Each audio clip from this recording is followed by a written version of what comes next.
వచ్చినటువంటి మీడియా మిత్రులకి విలేకరులకి ప్రత్యేకమైన ధన్యవాదాలు. ఇవాళ కాంగ్రెస్ గవర్నమెంటు అధికారంలోకి వచ్చి 2.5 సంవత్సరాలు కావస్తుంది. ఇప్పటి వరకు ఒక్క అధికారికంగా వాళ్ళు ఇచ్చిన నోటిఫికేషన్లు అంటూ ఏమీ లేవు. వాళ్ళు ఇచ్చిన నోటిఫికేషన్లో కూడా ఇప్పటి వరకు వాళ్ళు ఎలాంటి పత్రాలు కూడా ఇవ్వలేదు. ఇవాళ ఒక 4 రోజుల క్రితం పొల్యూషన్ కంట్రోల్ బోర్డులో అనలిస్ట్ గ్రేడ్ 2 ఉద్యోగాల నోటిఫికేషన్ వచ్చింది. ఆ నోటిఫికేషన్లో కూడా ఏజ్ అనేది కేవలం 34 సంవత్సరాలు మాత్రమే ఇచ్చారు. వాస్తవంగా తెలంగాణ రాష్ట్రం వచ్చినటువంటి అడపాదడప నోటిఫికేషన్లలో చాలామంది ఇంకా నిరుద్యోగులుగానే మిగిలిపోయారు. ఈ నేపథ్యంలో 2022లో టిఆర్ఎస్ గవర్నమెంట్ జియో నంబర్ 42 ద్వారా 10 సంవత్సరాల ఏజ్ రిలాక్సేషన్ ఇస్తూ 34 సంవత్సరాల నుంచి 44 సంవత్సరాలకు పెంచుతూ టిఆర్ఎస్ గవర్నమెంట్ 10 సంవత్సరాల ఏజ్ రిలాక్సేషన్ ఇచ్చింది. కాంగ్రెస్ పార్టీ అధికారంలోకి వచ్చినాక గొప్ప చెప్పుకోవడం కోసం ఆ 10 సంవత్సరాల ఏజ్ రిలాక్సేషన్ని మరొక 2 సంవత్సరాలు పెంచి 12 ఏళ్ళకు పెంచి 34 సంవత్సరాల నుంచి 46 సంవత్సరాలు పెంచింది. ఆ జియో 2026 ఫిబ్రవరి 8వ తారీఖు తోటి జియో నంబర్ 36 యొక్క వ్యాలిడిటీ అయిపోయినది. జియో అయిపోయి 3 నెలలు అవుతున్నది. ఈలోగా పొల్యూషన్ కంట్రోల్ బోర్డులో నోటిఫికేషన్ కూడా వచ్చింది. వాస్తవానికి ఆ జియో నంబర్ 36ని ఎక్స్టెండ్ చేసి మళ్ళీ పెంచుతూ జియో జారీ చేసి ఆ తర్వాత పొల్యూషన్ కంట్రోల్ బోర్డులో నోటిఫికేషన్ ఇవ్వాలి. కానీ అలా చేయకుండా 34 సంవత్సరాలతోనే నోటిఫికేషన్ ఇచ్చారు. ఇవాళ చాలామంది వేదిక మీద ఉన్నటువంటి మన విద్యార్థి మిత్రులు ఏజ్ అయిపోయి అప్లై చేసుకోక ఇవాళ సెక్రటేరియట్ చుట్టూ, మంత్రుల చుట్టూ, తెలంగాణ పబ్లిక్ సర్వీస్ కమిషన్ చుట్టూ ఇవాళ కాళ్ళు ఎరిగేలా తిరగాలన్న పరిస్థితి ఈ గవర్నమెంట్ కల్పిస్తుంది. ఎంత దౌర్భాగ్యం అంటే ఇదే సోమాజిగూడ ప్రెస్ క్లబ్లో ఇప్పుడు మేము కూర్చున్న వేదికగానే రేవంత్ రెడ్డి ఇక్కడ కూర్చొని రౌండ్ టేబుల్ సమావేశాలు కూర్చొని ఏం మాట్లాడిందంటే, మీరు కేసీఆర్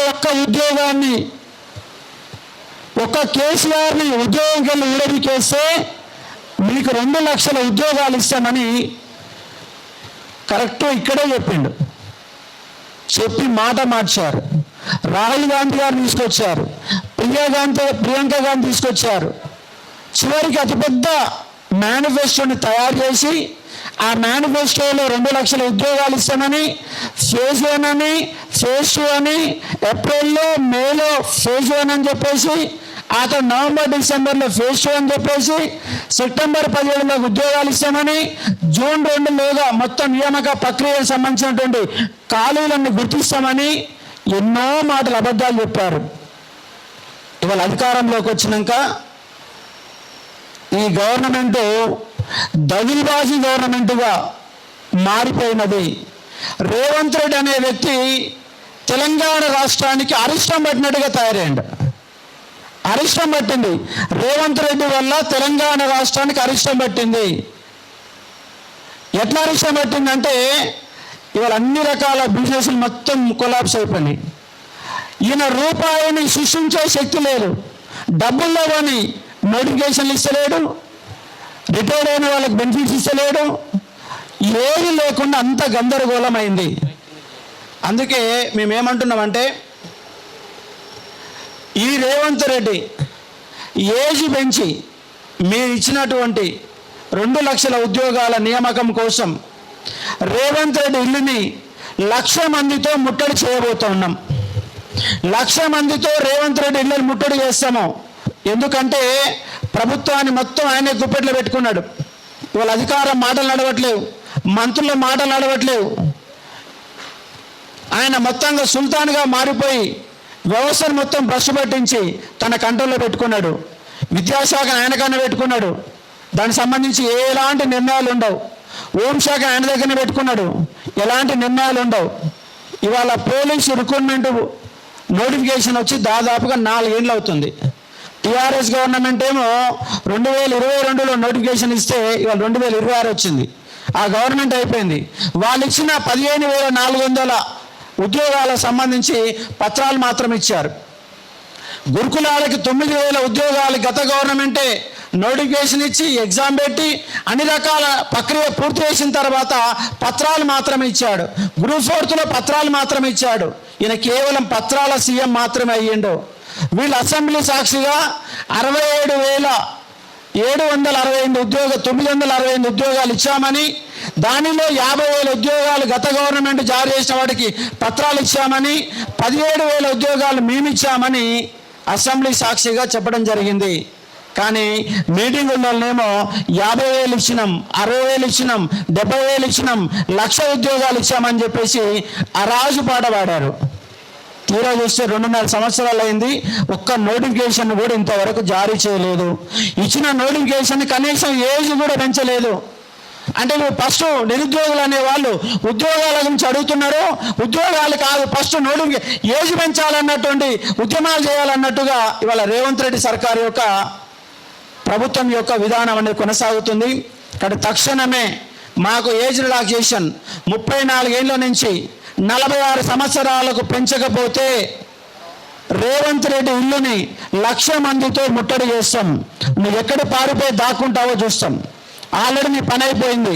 2.5 సంవత్సరాలలో అన్ని రంగాలలో వ్యవస్థ భ్రష్టు పట్టిపోయి రాష్ట్రంలో ప్రతి ఒక్కరు కూడా ఈ దరిద్రుడు ఎందుకు ముఖ్యమంత్రి అయ్యాడు, ఈ దౌర్భాగ్యం ఎందుకు ముఖ్యమంత్రి అయ్యాడు, ఈ రియల్ ఎస్టేట్ బ్రోకర్ ఎందుకు ముఖ్యమంత్రి అయ్యాడు అని తిరుగుతున్న ఒక సందర్భం ఉంది. ముఖ్యంగా నిరుద్యోగులు ఇవాళ 14 మంది పైగా ఆత్మబలిదానం చేసుకున్నారు. కానీ ఏ మంత్రి కానీ ఏ ఎమ్మెల్యే కానీ పోయి వాళ్ళు పరామర్శించిన వాళ్ళు లేరు, వాళ్ళు పట్టించుకునే వాళ్ళు లేరు, నోటిఫికేషన్ నుంచి మాట్లాడే వాళ్ళు లేరు. వీళ్ళ ప్రతిపక్షం అట్లే తయారైంది, అధికార పక్షం అట్లే తయారైంది. కాబట్టి నిరుద్యోగులమంతా ఐక్యమై 1,00,000 మందితో రేవంత్ రెడ్డి ఇల్లుని ముట్టడి చేసి మా ఉద్యోగాలను ఖచ్చితంగా సాధించుకుంటాం.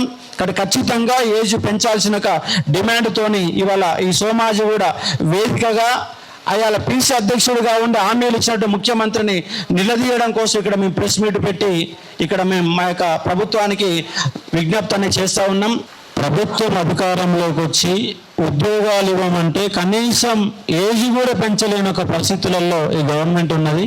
ఇక్కడ తక్షణమే జీవో నెంబర్ 30ని సవరించి 34 సంవత్సరాల నుంచి 46 సంవత్సరాలకు మీరు గతంలోనే ఇచ్చి ఉన్నారు, దాన్ని ఎక్స్టెండ్ చేయమని డిమాండ్ చేస్తున్నాం. ఇంకోటి ఏంటంటే గవర్నమెంట్ అధికారంలోకి వచ్చినాక ఏ ఎగ్జామ్ కూడా మీ ఫీజు తీసుకోకుండానే అప్లికేషన్ తీసుకుంటామని చెప్పారు. ఇవాళ పొల్యూషన్ కంట్రోల్ బోర్డు అన్ని ఉద్యోగాలకి 1,000 రూపాయలు ఫీజు తీసుకుంటున్నారు. 200 కూడా తీసుకోమని చెప్పిన వాళ్ళు ఇలా 1,000 రూపాయలు తీసుకుంటున్నారు. ఎగ్జామ్ ఫీజులు కూడా చాలా పెంచారు. ఈ కాంగ్రెస్ గవర్నమెంట్ అధికారంలోకి వచ్చినాక నిరుద్యోగులకు ఏమీ చేయలేదు. ఇది ఉన్నటువంటి వాస్తవం. రేపు రాబోయే నోటిఫికేషన్లో అయినటువంటి ఎస్ఐ కానిస్టేబుల్కి ఖచ్చితంగా కానిస్టేబుల్కి గతంలో ఇచ్చిన మాదిరిగా 32 సంవత్సరాల ఏజ్ రిలాక్సేషన్ ఇవ్వాలి, 32 ఏళ్ళ వరకు అప్లై చేస్తున్న అవకాశం ఇవ్వాలా. ఎస్ఐకి 35 ఏళ్ళ వరకు అవకాశం ఇవ్వాలి. గతంలో ఇచ్చినటువంటి నిబంధనలు కొత్తగా ఇచ్చేదేమి కాదు. అదేవిధంగా వచ్చే గవర్నమెంట్కు వచ్చే నోటిఫికేషన్ చూడాలి. అదేవిధంగా లాంగ్ జంప్ కూడా 4 మీటర్లు కాకుండా 3.8 మీటర్లకు తగ్గించి నోటిఫికేషన్ ఇవ్వాలి. అలాగే రేపు రాబోయే ఎస్ఐ కానిస్టేబుల్ నోటిఫికేషన్లో కానీ గ్రూప్ 2 గ్రూప్ 3లో కానీ జీవో నెంబర్ 46 లేకుండా తొలగించి నోటిఫికేషన్ ఇవ్వాల్సిన అవసరం ఉన్నది. చాలామంది ఏమంటారంటే 34 ఏళ్ళు వచ్చినాక ఇంక ఎగ్జామ్లు ఏం రాస్తారు, మీరు ఏం ఉద్యోగాలు కొడతారు అంటున్నారు. మీరు పోయినసారి 2018లో గురుకులాలు చూడండి, మొన్న జరిగినట్టు గురుకులాల ఎగ్జామ్ చూడండి. దాదాపు మహిళలు 80% మంది మహిళలు గురుకులాలలో ఉద్యోగం కొట్టినటువంటి 80% మంది మహిళలు అందరూ 35-40 ఏళ్ళకు పైన ఉన్న వాళ్ళే ఉద్యోగాలు కొట్టారు. ఉద్యోగం కొట్టడానికి ఏజ్ అనేది అడ్డంకు కాదండి. ఎందుకంటే ఇవాళ నోబెల్ బహుమతులు పొందే వాళ్ళందరూ కూడా 60-70 ఏళ్ళ తర్వాత నోబెల్ బహుమతులు పొందిన వాళ్ళు ఉంటారు. కానీ 60-70 ఏళ్ళు అడగట్లేదు. కాబట్టి 34 ఏళ్ళ నుంచి 46 ఏళ్ళ వరకు ఖచ్చితంగా పెంచాల్సిందే. ఎస్ఐ కానిస్టేబుల్లో కూడా ఏజ్ రిలాక్సేషన్ పెంచండి, నోటిఫికేషన్ జారీ చేయండి. 2.5 సంవత్సరాల నుంచి ఒక్క నోటిఫికేషన్ ఇవ్వకుండా కాలం గడుపుతూ నిరుద్యోగులను పట్టించుకునే విధంగా ఈ గవర్నమెంట్ తయారైంది. కాబట్టి మేము మహా ఉద్యమానికి పిలుపునిస్తాం. అవసరమైతే రేవంత్ రెడ్డి ఒక ఇల్లు ముట్టడి చేస్తాం, 1,00,000 మంది కూడగట్టి రేవంత్ రెడ్డి ఇల్లు ముట్టడి చేస్తాం. ఆయన అసెంబ్లీ ముట్టడి చేసినాం, సెక్రటరీ ముట్టడి చేసినా అయినా ఈ గవర్నమెంట్కు దున్నపోతు మీద వర్షం కురిసిన మాదిరిగా ఉంది తప్ప పట్టించుకునే పరిస్థితి కనబడతలేదు. నిరుద్యోగులు కూడా ఐక్యంగా మారాల్సిన అవసరం ఉంది. ప్రతి నిరుద్యోగం కూడా ఐక్యంగా మారితేనే, ఎందుకంటే మొన్న రాష్ట్ర రోడ్ రవాణా ఆర్టీసీ డిపార్ట్మెంట్లో 2 రోజులలో వాళ్ళకు వచ్చినటువంటి డిమాండ్స్ నెరవేర్చుకున్నారు. మరి నిరుద్యోగులు వాళ్ళ 40-50 లక్షల మంది ఉన్నారు. ఈ గవర్నమెంట్ ఉద్యోగాల మీద నమ్మకం లేక, వీళ్ళు ఇచ్చే నోటిఫికేషన్ నమ్మకం లేక గతంలో 31,56,000 మంది తెలంగాణ పబ్లిక్ సర్వీస్ కమిషన్ పేరు నమోదు చేసుకుంటే మన 8 ఆప్షన్ చేసుకున్న వాళ్ళు కేవలం 7 లక్షలే ఉన్నారు. 31 లక్షల మంది అక్కడ పేర్లు ఉంటే 8 వేసుకున్న వాళ్ళు 7 లక్షలే ఉన్నారు. అంటే మీ ఉద్యోగాలు ఇస్తున్న అపనమ్మకం నిరుద్యోగులలో ఏర్పడతా ఉంది. నిరుద్యోగులను పరీక్షించే ఒక ప్రయత్నం చేయకండి. వాళ్ళల్లో కనుక ఆవేశాలు వస్తే మీరు తట్టుకోవడం చాలా కష్టం. కాబట్టి ఈ రోజు పెట్టినటువంటి ఈ యొక్క ప్రెస్ మీట్ యొక్క ప్రధాన ఉద్దేశం ఏజ్ రిలాక్సేషన్ 34 నుంచి 46కు పెంచడం, దాంతోపాటుగా మీరు ఇచ్చినటువంటి 2 లక్షల ఉద్యోగాల హామీ నెరవేర్చే ప్రయత్నం చేసి వరుసగా నోటిఫికేషన్ ఇచ్చే ప్రయత్నం చేయండి. ఆల్రెడీ గ్రూప్స్ కంప్లీట్ అయింది, ఆ గ్రూప్స్ నోటిఫికేషన్ ఇవ్వండి. ఎస్ఐ కానిస్టేబుల్ పూర్తి 4 ఏళ్ళు అవుతుంది, ఆ నోటిఫికేషన్లు ఇవ్వండి. ప్రతి డిపార్ట్మెంట్లో ఇవాళ ముష్టి 20 పోస్టులు వేశారు. పొల్యూషన్ కంట్రోల్ ఇచ్చిన ఉద్యోగాలు కేవలం 20.